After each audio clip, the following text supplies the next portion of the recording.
Hi there, welcome back to Becoming Authentic. Today is day 2 of my 40-day fast. It is my day 2 also of my 3-day dry fast. So I have 3 days of a dry fast followed by 37 days of a water fast. And haven't quite defined my water fast yet. I think I'll do that tomorrow.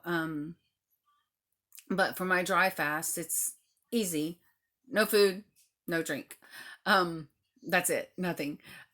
Making dinner for my family. It's there's that temptation like, oh wow, this really looks good.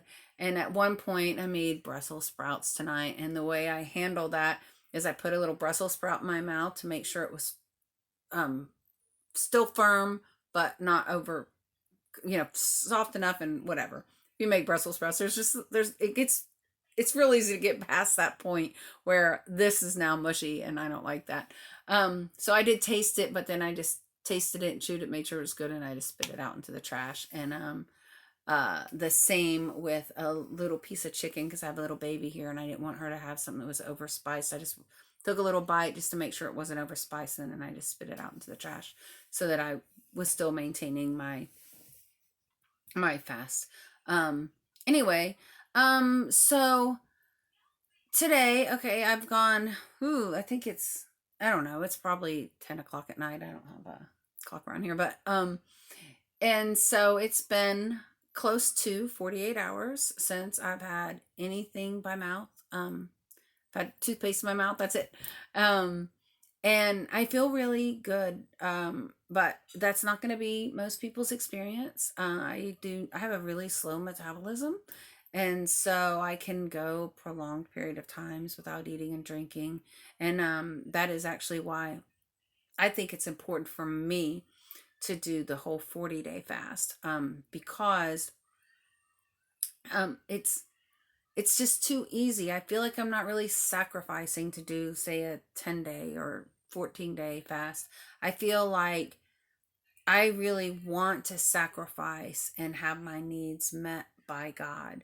And I'm open to God revealing whatever to me through this fasting period. He might say, "Yeah, Debbie, that's enough," or he might say, "Don't bother." I don't know what he's going to do or what he's going to say or how he's going to say it.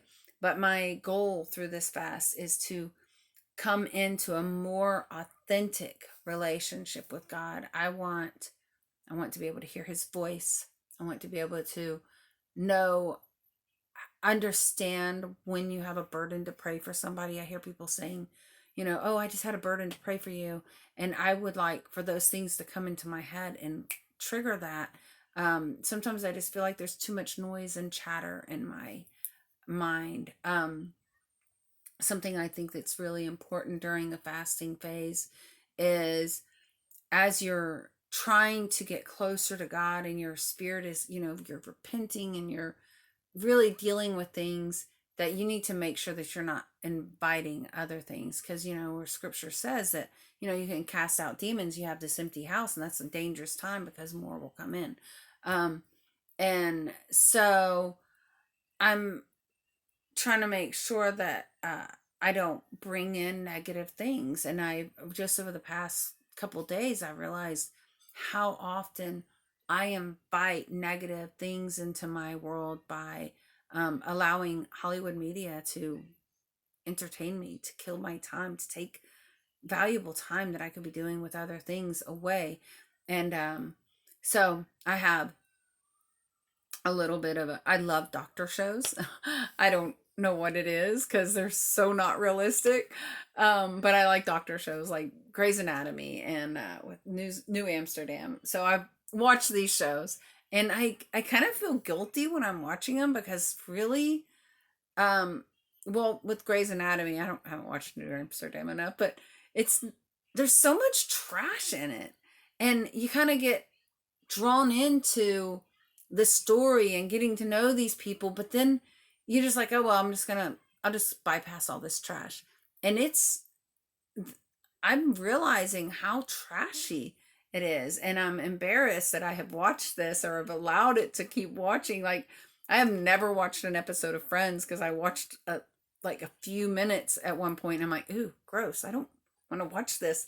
And then, I mean, I don't want to sound all snooty or puffy or prudish, but honestly, we invite so much garbage into our lives.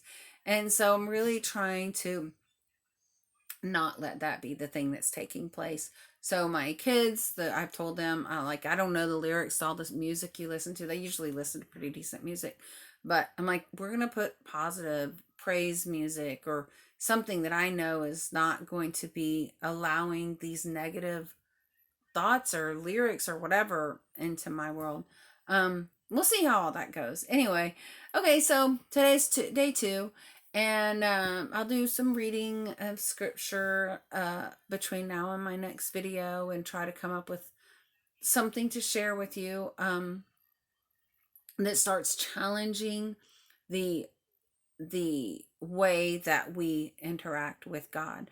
And so we'll just sort of see how that goes. And until then, I'm going to leave you at it. And tomorrow will be day 3, and we'll see how it goes for there. Okay. Anyway, y'all be blessed. Thanks for joining me.